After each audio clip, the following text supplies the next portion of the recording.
10th class, this is the first video of chapter number 3 of mathematics, pair of linear equation in two variable. आज हम chapter number 3 start करते हैं mathematics, pair of linear equation in two variables.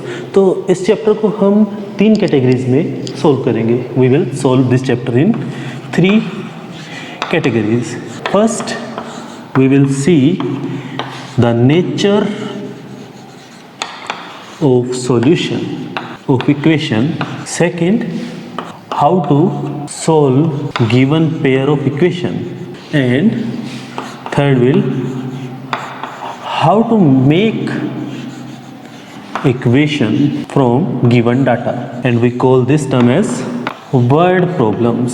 सो सबसे पहले हम बात करते हैं कि चैप्टर जो है हमारा linear equation in two variable, इसका बेस क्या है.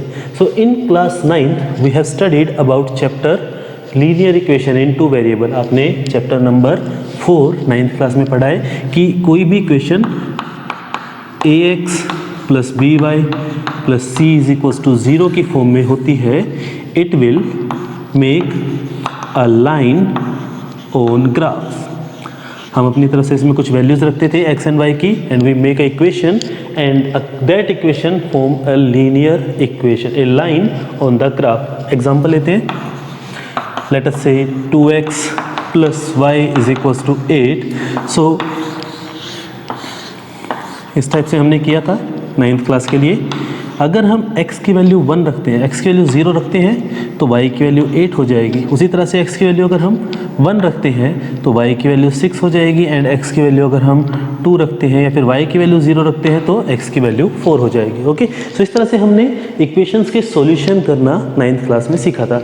Now we have pair of linear equation. Okay, what do you mean by pair? We have two equations. हमारे पास इस चैप्टर में क्या होंगी, दो इक्वेशंस होंगी जिन्हें हमें सोल्व करना है.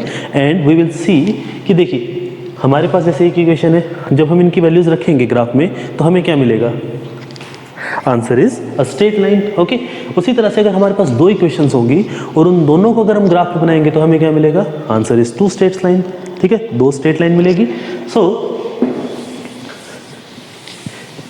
इन दिस चैप्टर हमारे पास जो दो इक्वेशंस होंगी वो होगी इस तरह से कि फर्स्ट इक्वेशन हम मानते हैं a1x plus b1y plus c1 is equals to 0. Okay, where a1, b1 and c1 are constant. This can be any real number. Similarly, we have one more equation, a2x plus b2y plus c2 is also equals to 0. जब हम इसका graph बनाएंगे हमें क्या मिलेगी? Answer है एक straight line मिलेगी. सिमिलरली जब हम इस इक्वेशन का ग्राफ बनाएंगे तब भी हमें एक स्ट्रेट लाइन ही मिलेगी. नाउ अगर हम इन दोनों स्ट्रेट लाइन्स को एक ही ग्राफ पर बनाते हैं, लेट अस से कि we will make these two straight lines on a single sheet of graph, so that will we discuss in nature of solution of equation. That means कि दोनों equations की जो line होगी उनका nature कैसा होगा अगर हम उसको ग्राफ पे बनाते हैं. सो लेट अस से हमारे पास दो लाइन्स हैं, we have two straight lines. ठीक है, अब क्या हो सकता है? ईदर दे विल इंटरसेक्ट और दे विल नॉट इंटरसेक्ट. इसके अलावा कोई कंडीशन? Answer is no. तो या तो लाइन इंटरसेक्ट करेगी या इंटरसेक्ट नहीं करेगी. ओके, अगर वो इंटरसेक्ट करती है so either it will intersect at one point or infinite points. How this is possible?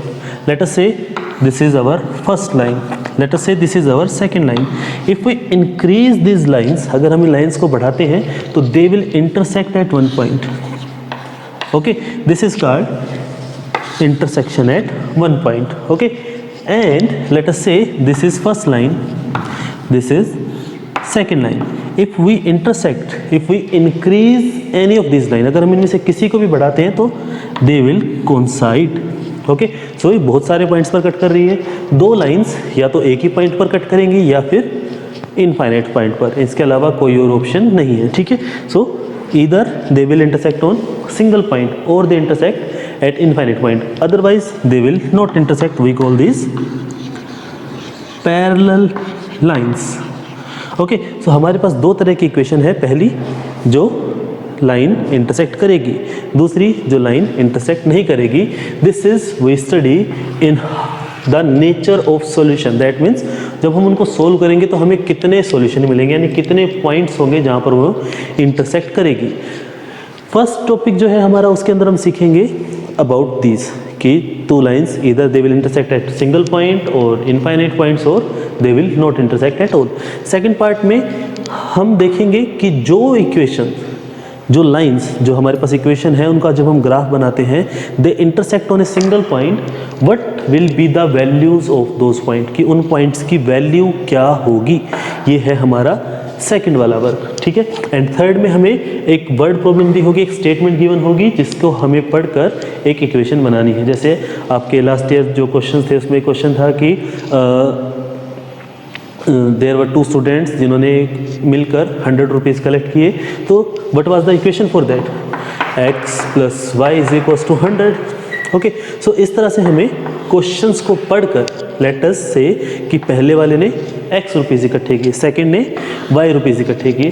सो इस तरह से हम वर्ड्स को पढ़कर एक इक्वेशन बनाएंगे, ठीक है। तो this chapter will be done in 3 different ways, or you can say this chapter will contain 3 subtopics. Okay, after that we will make a video on miscellaneous, जिसके अंदर हम अलग अलग टाइप के क्वेश्चंस को डिस्कस करेंगे कि किस टाइप के questions exam point of view से या फिर हम इसको आगे कंपटीशन में किस टाइप से यूज़ कर सकते हैं। Okay, so this is all about our chapter.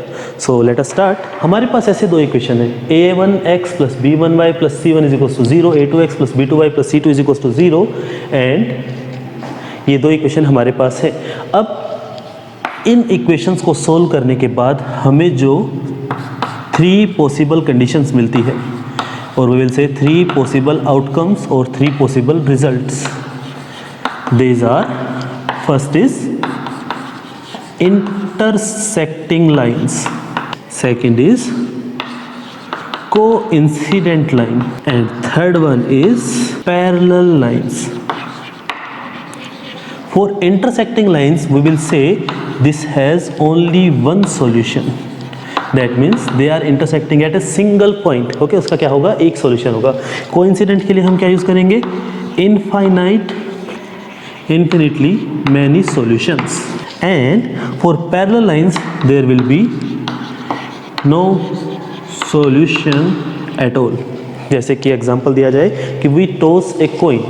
What will be the probability that the outcome will be a number 6? Answer is there is no such coin. Dice के अंदर होता है वो तो, ठीक है। सो कोई सोल्यूशन नहीं है उस चीज़ का, that will be 0 result. These are the 3 conditions: intersecting line, coincident line and parallel lines. Intersecting and coincident lines जो एक दूसरे को consist करती है, and parallel line जो consist नहीं करती, we call these 2 lines as consistent and this is inconsistent. So this is how we categorize these 3 types of result. अब हमें कैसे पता लगेगा कि इक्वेशन जो है दो, ये हमारे पास 2 इक्वेशंस हैं, ये जो हैं ये इंटरसेक्ट कर रही हैं या कोइंसिडेंट हैं या फिर पैरेलल लाइंस है। तो answer is put the values, 4 values निकालिए and make the graph and check कि वो पैरेलल है, कोइंसिडेंट है या intersecting है, but that's a long method. Okay, so what will we do, we will find a shortcut for this thing, and this is not a shortcut, it's also given in our book also. So अगर line intersecting है, so condition is a1 and a2, the ratio of coefficient of x and ratio of coefficient of y, this will not equal. Okay, if this is not equal, so we will go with first result, that is these are intersecting line. Okay, if let us say these 2 are equal, then we will check the third one, that is constant. If all the 3 ratios are equal, then we will go with second result. And if first 2s are equal, अगर starting के ratio equal हैं but last one is not equal, then we will go with result number 3.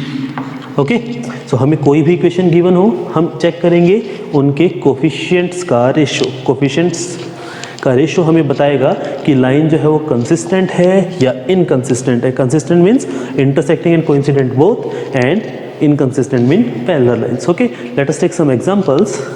We have these three equations. Okay, आपको इनमें से बताना है कि consistent कौन से वाली है and inconsistent कौन से वाली है. Try this question. Take a pause of 1 minute. Okay, let us check the solution. हमने क्या सीखा था कि हमें x एंड y के कोफिशिएंट्स को कंपेयर करना है. तो यहाँ से हमारे पास क्या आएगा, a1/a2 that is 3/9, b1/b2 that is 2/4 and c1/c2 that is, इसको इधर लेकर आएंगे तो it will become minus, it will also become minus. तो इसकी हमें ज़रूरत नहीं पड़ेगी क्योंकि दोनों उस तरफ हो या दोनों इस तरफ हो. 3/9 this we call 1/3, 2/4 this is 1/2. So 1/3 and 1/2 क्या ये इक्वल है? Answer is no. So this will be intersecting.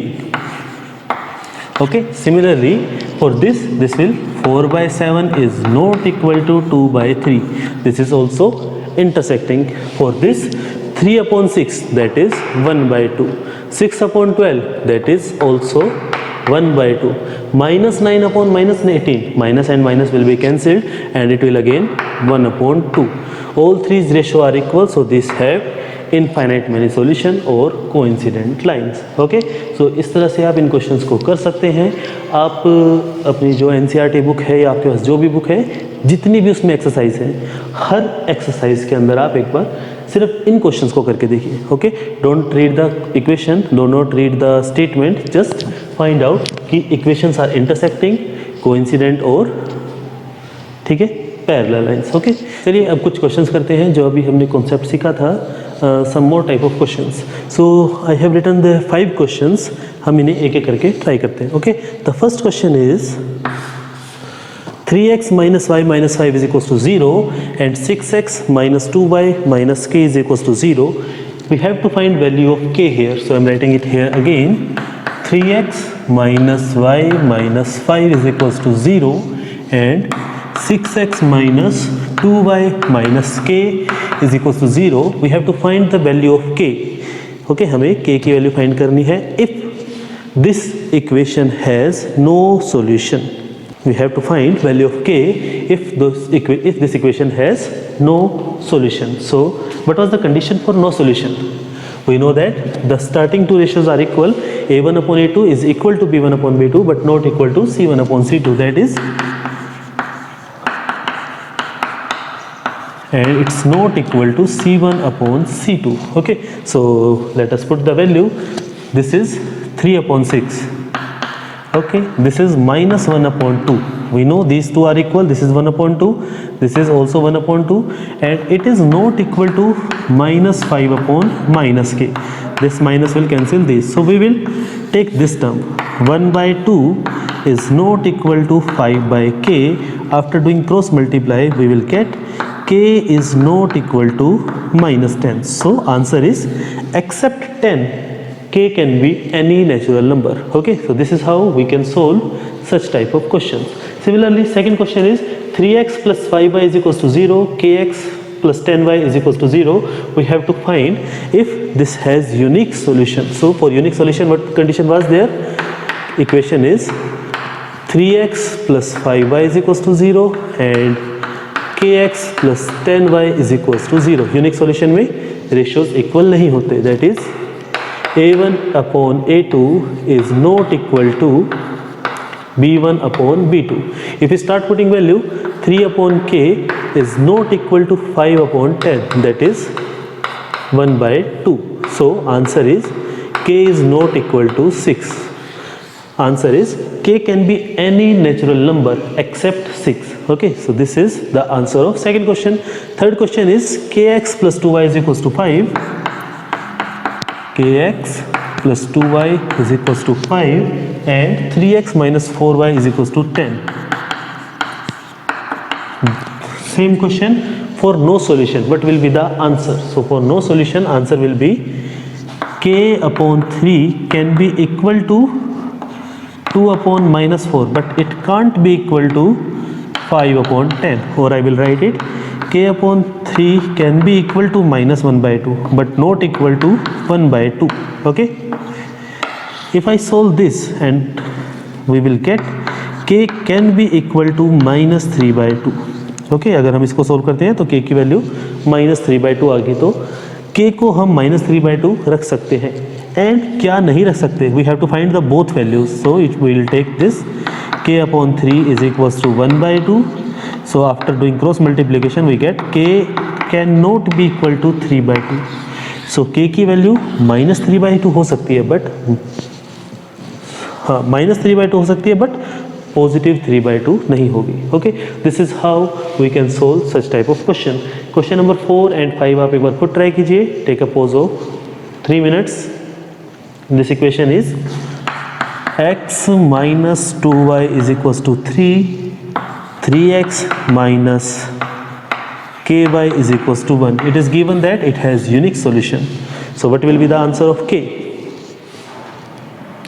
Okay, let us check. For unique solution we know that the ratios are not equal. a1 upon a2 is not equal to b1 upon b2. So value of k is any real number except 6. Okay, similarly the last question is x plus k plus 1y is equals to 5 and k plus 1x plus 9y is equals to 8k minus 1. So how will we find the ratio? Okay, it is given that the equation has infinite solution. इसके infinite solution हो सकते हैं. So what will be the answer? Solve कर दें. जिसका कोई नहीं होता उसका 1 होता है. We will apply 1 here. We will put 1 here and 1 upon k plus 1 is equal to k plus 1 upon 9 is equal to 5 upon 8k minus 1. Okay, so either you can choose this two, इनकी cross multiply कर दीजिए या फिर इनकी कर दीजिए या फिर इनकी कर दीजिए, you will get the value of k. तो हम इनको कर देते हैं क्योंकि ये थोड़ा इजी है. k प्लस 1 का स्क्वायर हो जाएगा direct. We will get k plus 1 square is equal to 9. So if I remove this square, यहाँ पर रूट आ जाएगा plus minus. Okay, so k plus 1 is plus minus 3, क्योंकि -3 का स्क्वायर भी 9 होता है, +3 का स्क्वायर भी 9 होता है. ये प्लस उधर जाएगा तो माइनस का हो जाएगा. k is equal two plus minus 3 minus 1, यानी कि अगर k की वैल्यू +3, यहाँ पर अगर हम +3 लेते हैं तो it will become 3 minus 1 that is 2, और अगर हम -1 लेते हैं तो आंसर विल बी -4. तो these values are possible. k की वैल्यू या तो 2 रखिए तो भी इनफाइनाइट सॉल्यूशन आएंगे, और -4 रखेंगे तो भी इनफाइनाइट सॉल्यूशन ही आएंगे. Okay, so this is how we can find the nature of the solution of two equations. Okay, in our next video we will practice how do we find that one solution. देखिए, अभी हमने सीखा कि equation देखकर हमें कैसे पता लगेगा कि कितने सॉल्यूशन है. Now in our next video we will find out कि अगर उनका एक ही सॉल्यूशन है तो वो सॉल्यूशन क्या होगा. दैट मीन्स कि हमारे पास जैसे this is our graph sheet, हमने दोनों इक्वेशंस को बनाया. ठीक है, पहले वाले की लाइन लेटर से इस तरह से आ जाती है, कुछ भी आ सकती है लाइन. सेकंड वाले की इस तरह से आ जाती है. सो दिस इज ए पॉइंट, इसकी कोई ना कोई वैल्यू होगी x की, कोई ना कोई वैल्यू होगी y की. So in our next video we will learn how to find this value. Okay, this x and y. Practice this question till now and we will continue this chapter in our next video. Okay, thank you.